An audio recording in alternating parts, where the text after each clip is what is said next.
Studio B welcomes William Joseph today. So welcome, William. Thanks for having me. You're welcome. So let's start back from the beginning.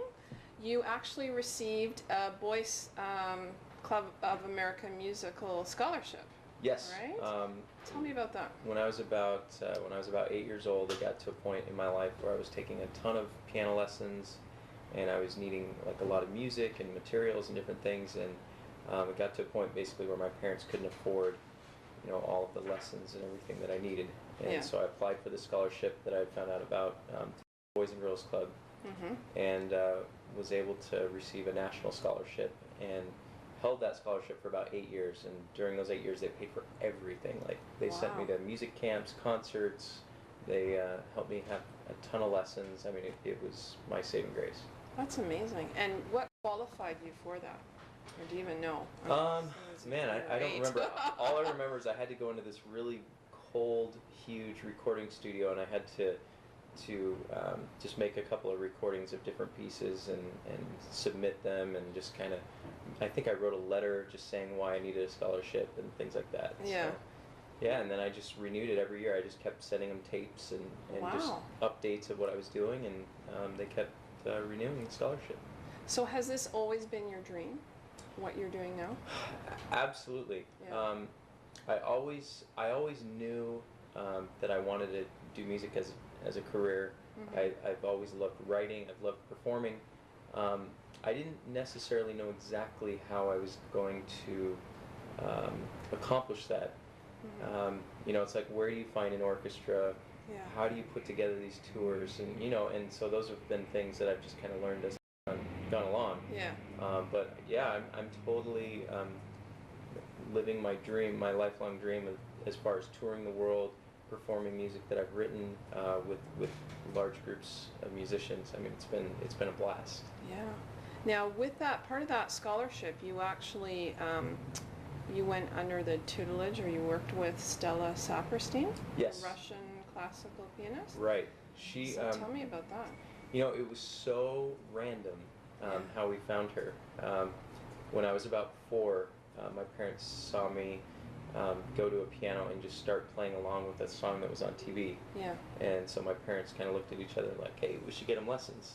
And so they literally went to the phone book, looked under piano lessons, and the first person they called happened to be this graduate from Leningrad Conservatory in Russia. Wow. Her name being Stella Saperstein. And I ended up starting with her and stayed with her for about 13 years, just doing all the strict classical, traditional training. And she's just been amazing. I mean, to this day, I'll still come and visit her, and she'll tell me, you've picked up a bad mistakes or bad habits, start doing this. And she's still like, she's my teacher forever. So she's great though. She's been really nice.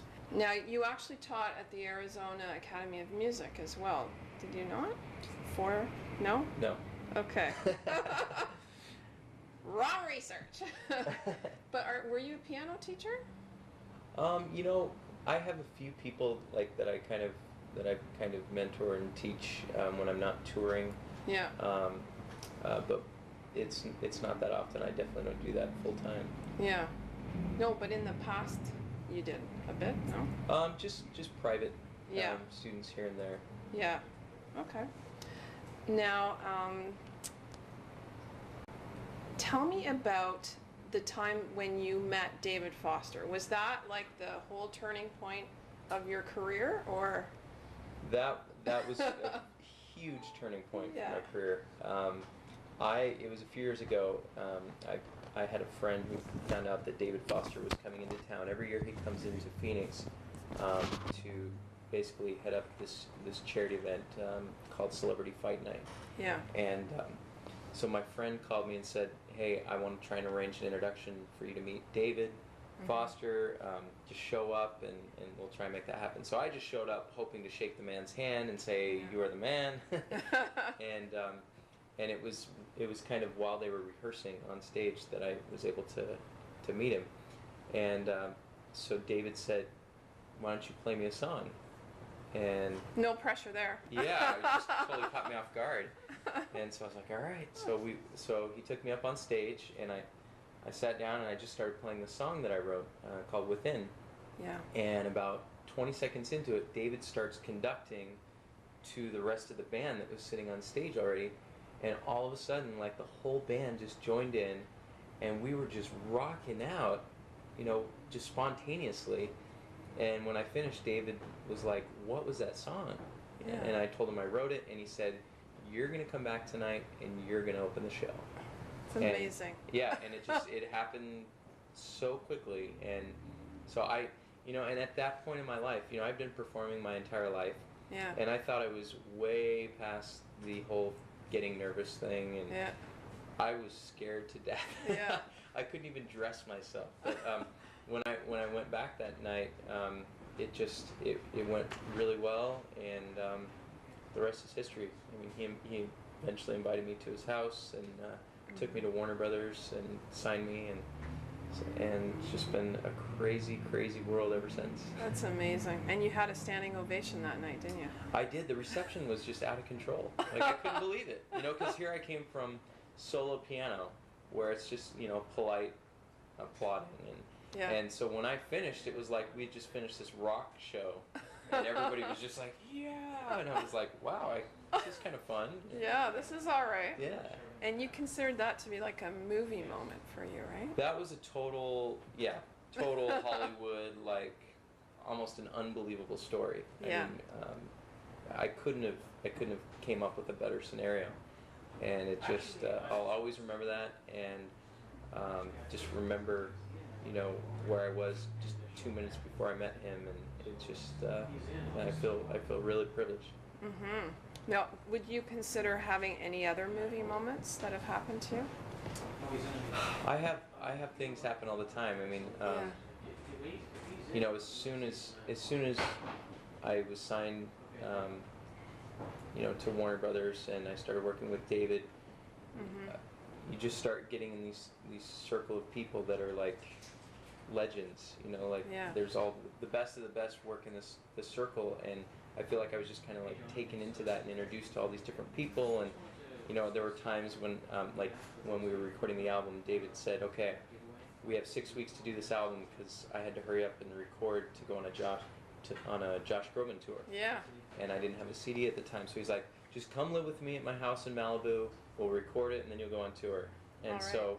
And that was Within, right? That was Within. Yeah. So one day, I'm in my humble home in Phoenix, Arizona, and then the next day I was in this mansion in Malibu, and it was crazy. Like, I remember recording one day, and all of a sudden I felt like this rumbling and heard this low rumbling noise, and it ended up being a helicopter that was landing in his backyard, just out of the blue. Right. So I went out there. I was like, "What's going on?" And it was Randy Waldman. It was like Barbra Streisand's keyboard player, and Wow. so I was like, "Man, I would love to go for a ride in a helicopter one day." And Dave was like, "Yeah, sure, we'll go ask him."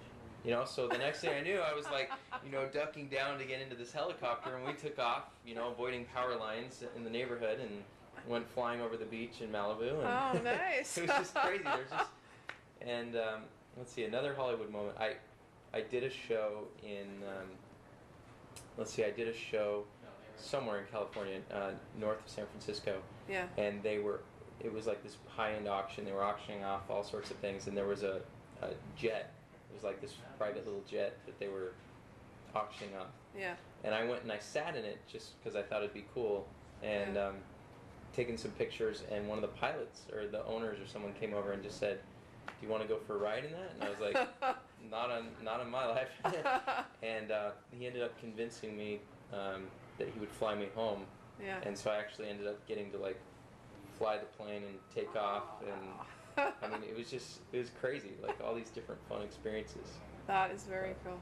And you opened for Clay Aiken as well on his tour, right? I did. Yeah. We did a Christmas tour all across the states, and we did a few dates here in Canada. Mm-hmm. And that was a blast. Met a lot of people and Yeah. hit city after city.